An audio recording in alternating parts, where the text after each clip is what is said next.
¿Qué tal a todos? La saludo con ustedes siempre desde el Sendero de los Brujos. Vamos a continuar con este programa de Palo Mayombe, donde estamos tomando de referencia el libro de Lengua y Ritos de Palo Mayombe de Jesús Fuentes Guerra. Y vamos a ver en el capítulo de hoy la regla de Palomonte y sus componentes esenciales. Los componentes esenciales que definen la regla de Palomonte son los siguientes. La presencia de un receptáculo mágico que llamamos enganga o ganga. Y esto viene de enganga, que es curandero, adivino, brujo, etc. O enganga con en ganga.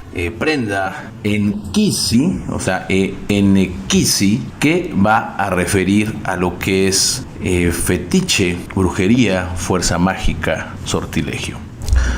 Como vemos, la enganga va a tener dos connotaciones que van a ser muy diferentes entre sí. Por un lado, vamos a tener lo que es con n ganga, solito n ganga, que es precisamente, por un lado, es lo que hace referencia a la persona, al brujo, al mago, al adivino. Así se les llamaba allá en África en un inicio. Y después tenemos en ganga, que suena igual, pero tiene esa e de más. El otro es nganga, este es enganga, que va a ser lo que nosotros conocemos como la prenda, como el fundamento. Es también relativo a brujería, a fuerza mágica, a sortilegio, al caldero, a la cazuela, entre otras denominaciones, que contiene diferentes sustancias, igualmente consideradas mágicas, las cuales van desde el origen vegetal, mineral, animal, pasando por los insectos. Vamos a tener también lo que son las criyumbas,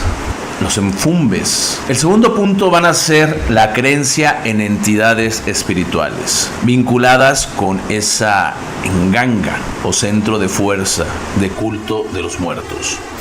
Palo Mayombe se cree en entidades espirituales, entidades superiores, entidades divinas, que están y viven dentro del fundamento, dentro de la enganga. Por eso es el elemento más poderoso que tiene un palero, es la piedra fundamental en todo el culto del Palo Mayombe.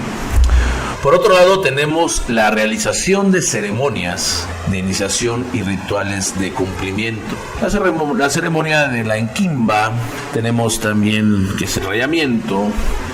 Tenemos también lo que son las juramentaciones, los pactos, todos esos elementos que se utilizan dentro del ritual del Palo Mayombe. En número 4 tenemos los toques, el baile y los cantos, esa acción hacia los muertos, hacia las entidades, buscar agradarlos. En estos bailes y cantos se esconde mucho de la historia, de la cultura, del folclore del mismo Palo Mayombe. Las mismas canciones hablan de esto, nos cuentan una historia o nos dicen un algo. Basta con averiguar la historia de las mismas para darnos cuenta que ahí hay mucho de este legado. En el quinto lugar están los sacrificios. Se relaciona con creencias animistas donde la sangre va a tener un papel muy importante.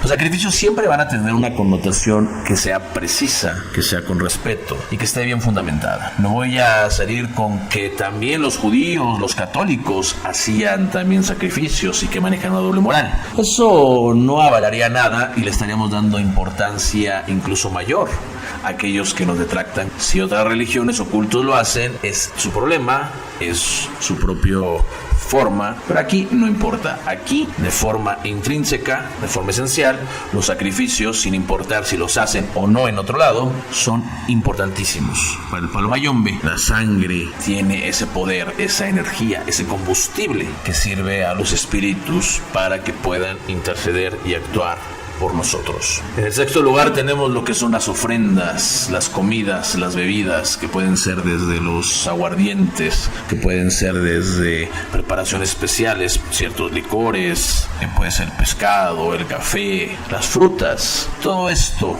es una parte importante. En el séptimo lugar tenemos la utilización de la residencia del padrino Tata Enganga o de la madrina Ngudi Enganga como espacio de consulta y como casa templo, lo que le llamamos llamamos el Munanzo. Es fundamental ya que es aquel lugar de reunión del culto, donde se va a ver a la prenda, se van a consultar, se van a realizar los trabajos. Es ese refugio para todo miembro de la casa, para todo miembro del Palo Mayombe que pertenezca a ese lugar. Una descripción detallada de la regla conga se encuentra en Raíces Bantú y la regla de Palomonte de Fuentes Guerra. La regla de Palomonte es un sistema de creencias que surge en Cuba. En África ni siquiera existía. Ahí eran los brujos, los engangas, los cuales manejaban sus propios folclores. Y esto es un resultado de la transculturización y el sincretismo que sufren algunas etnias de origen bantú introducidas en la isla por la trata esclavista durante el régimen colonial español. Al integrarse estos esclavos africanos y sus descendientes en el etnos que hoy conforma esa nacionalidad. Toda esa mezcla que se va dando, como el paso del tiempo, las características, las circunstancias fueron llevando a que esto se diera como tal Palo Mayombe, debido a que muchos de los que venían del Congo, de Angola, del Bakongo, no tenían la letra, lo cual era algo muy poderoso, no podían cimentar sus conocimientos y llegaron con varias creencias. No quiere decir que ahí el Palo Mayombe esté unificado como aquí, es que allá hay una unificación y está mal llamarle 7 rayos cuando es en Sasi, porque allá en África es así. No, allá había una diversidad, estaban regados, llegan aquí, tienen ciertos rasgos en común, estos congos, estos de Angola, estos de Nigeria, estas personas de Camerún, y entonces empiezan a juntarse, quizás debido a unirse en contra de fuerzas mayores, quizás por estar reprimidos y buscar juntarse con gente que tuviera sus mismas líneas o creencias, o quizás porque todos estaban esclavos. Entonces empezaron a juntarse, empezaron a repartir conocimientos, se empezaron a ir por líneas específicas y de ahí tomaron de Ifá, tomaron de santo, tomaron de las creencias congas, tomaron del espiritismo, y en la Quimbisa, como vemos, tomaron incluso de la masonería, tomaron incluso de las magias occidentales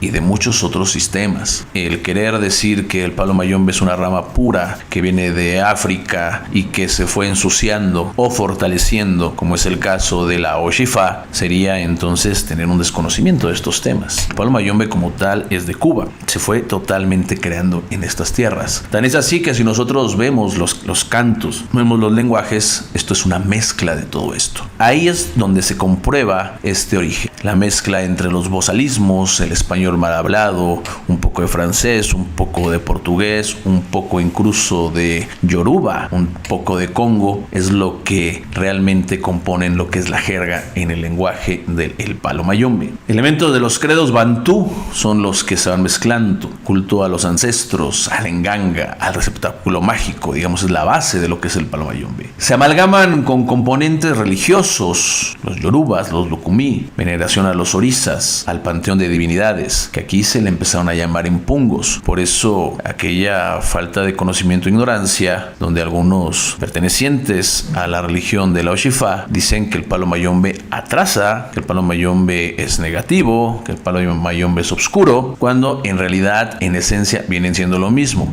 Aquellas personas que también pueden decir: no confundas, palo y santo son cosas totalmente diferentes, nada tienen que ver. Si bien se ha dicho, la forma de los rituales, la forma de adoraciones, la forma en la cual se van a componer los fundamentos, van a tener sus diferencias, ciertamente grandes. En la esencia viene a ser lo mismo. Simplemente el Palo Mayombe fue amalgamando muchos elementos que de alguna forma lo fortalecieron y le dieron un nivel muy especial, ya que el mismo Palo Mayombe contiene elementos de Ifá, contiene elementos de la santería, contiene elementos del espiritismo, de la masonería, de las magias tradicionales, de muchas cosas. Tata Nganga tiene que saber los rituales de Ifá, los rituales de santo, y a su manera estos son también los que se van a reproducir. Más los rituales Congo, más los rituales que vaya aprendiendo con las leyes que se van manejando dentro del mismo. Estos son realmente lo que compone toda la gran cantidad de magias y de poderes que puede llegar a tener un mayombero. De ahí que sean muy temidos. Está la parte judeocristiana, de ahí la denominación de las gangas judías, las gangas cristianas, gangas. Y esto es porque regularmente se daba que cuando dominaron aquí los cristianos eran los que imponían, y entonces ellos jerarquizaban el culto, ponían marca registrada a Dios y decían que eran los positivos, los buenos. Y muchas veces sí se decía que, si bien hubo mucho maltrato de los cristianos, pero mucho maltrato, decían que en relación a los judíos, estos eran más condescendientes. De ahí por eso que a las gangas que sean positivas, que sean inquisi, se le llame cristiana, y a las gangas que sean para mal se llaman judías. Nada que ver con eso que para ser una ganga judía hay que ir en Semana Santa cuando no hay Dios y entonces sacar de ahí lo que se le enfumbe para poder realizar una ganga judía. No. Una ganga judía, la única diferencia que tiene, que es una ganga común y corriente, como cualquier otra, no necesariamente tiene que ser endoki, que su propietario, su portador, la utilice para hacer el mal. Entonces esa ganga se va convirtiendo en ganga judía.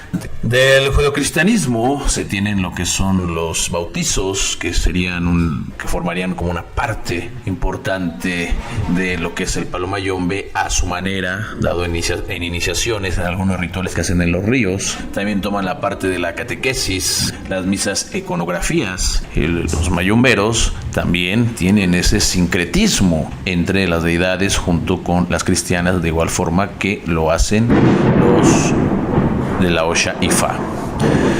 Y todo esto es para construir un nuevo culto con características sui generis que fueron surgiendo, que lo van a diferenciar del espacio original, de la praxis, o sea, de la práctica religiosa de las etnias. O sea que aquí se creó un culto totalmente nuevo que va a tomar base de África, pero al llegar aquí, el palo mayombe realmente va a ser diferente, porque va a amalgamar muchas características que no existían allá en África. Y entonces se va a desarrollar y derivar lo que conocemos como el palo mayombe. Y aunque con marcada presencia también, lo distancian del superestrato dominante cristiano, o sea, de las sectas tanto evangélicas como de las católicas. Me despido de ustedes. Les recuerdo que están aquí en el Sendero de los Brujos. Muchas gracias.